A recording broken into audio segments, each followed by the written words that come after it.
Welcome to Ajob Golpo Studio. Subscribe for fun stories. গোপালের উঠোনটা আজ খাঁ খাঁ করছে। পৌষের শেষ, অথচ উঠোন জুড়ে সোনালি ধানের রাশি থাকার কথা। গত বছর এই সময়টাতে দম ফেলার ফুরসত ছিল না। ধান ঝাড়াই, বস্তাবন্দি করা, মহাজনের হিস্সা আলাদা করা। আর আজ কেবল ধূসর মাটি আর কয়েকটা খড়কুটো বাতাসে উঠছে। এবার বর্ষা এলো অসময়ে, আবার চলেও গেল তাড়াতাড়ি। খরায় পুড়ে ছাই হয়ে গেল সব স্বপ্ন। মহাজনের দেনা কিভাবে শোধ হবে তাই ভেবে কুলকিনারা পাচ্ছে না গোপাল। কানুলাল বাবুর টাকা কিভাবে মেটাবো এখন? জমিটা যদি কেড়ে নেয় তাহলে তো শেষ। কি ভাবছ এত চুপ করে বসে? এমন মুখ কেন তোমার? আর বলিস না রাখি, দেনার চিন্তায় মাথা ফেটে যাচ্ছে। ফসলই তো হলো না। ভেঙে পড়লে চলবে না, নিশ্চয়ই কোনো উপায় বের হবে। ঈশ্বর মুখ ফিরিয়ে নেবেন না। গোপাল চুপ করে রইল। ঈশ্বর মুখ ফিরিয়ে নিয়েছেন কিনা তার সন্দেহ রইল মন জুড়ে। বাবা, বাবা, আজ তুমি আমাকে সেই পুরনো দিনের গল্প শোনাবে? আজ নয় বাবা, আজ মনটা ভালো নেই। মন খারাপ করে বসে থাকলে হবে না। রতনকে গল্প শোনাও, দেখবে তোমার মনও ভালো হয়ে যাবে। গোপাল অনিচ্ছা সত্ত্বেও রতনকে কোলে বসিয়ে পুরনো দিনের গল্প শুরু করল। সেই সময় যখন জমি ছিল উর্বর, অভাব ছিল কম, আর মন ভরা ছিল শান্তি।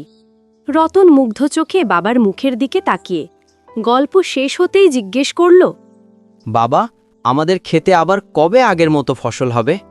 হবে রে রতন, নিশ্চয়ই হবে, শুধু একটু ধৈর্য ধর। তুমি ভেবো না, আমি কিছু একটা করব।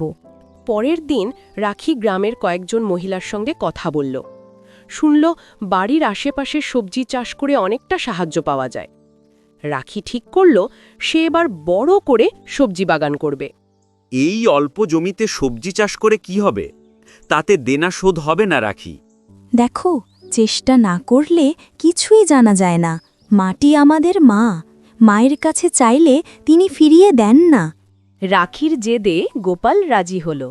বাড়ির পেছনের পতিত জমিটা রাখি গুছিয়ে ফেলল। লাউ, কুমড়ো, বেগুন, টমেটো একের পর এক চারা লাগালো। রতনও সাহায্য করত, জল দিত, আগাছা তুলত।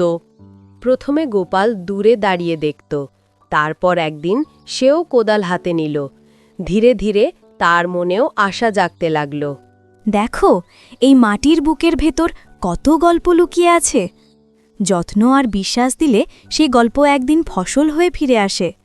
প্রকৃতি সব সময় দেয়, শুধু চাইতে জানতে হয় হৃদয় দিয়ে।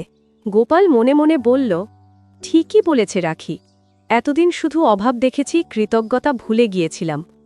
কয়েক সপ্তাহ পর রাখির বাগান ফুলে ফলে ভরে উঠল। লাউয়ের ডগা মাচা ভরেছে, কুমড়োর ফুল দুলছে, বেগুনের গাছ নুয়ে পড়েছে। গ্রামের মানুষ অবাক। রাখি বাজারে সবজি বিক্রি শুরু করল। প্রথমে সামান্য আয়, পরে তা বাড়তে লাগল। গোপালও সাহায্য করত। একদিন কানুলাল মুখার্জি আসে। বাহ গোপাল, আমি ভেবেছিলাম জমিটা এবার কেড়ে নিতে হবে। তুমি তো দেখছি হাল ছাড়োনি। আমরা গরিব হতে পারি কানুরাল বাবু, কিন্তু পরিশ্রম করতে জানি। যেখানে পরিশ্রম আছে সেখানে ঈশ্বরও সহায় হন।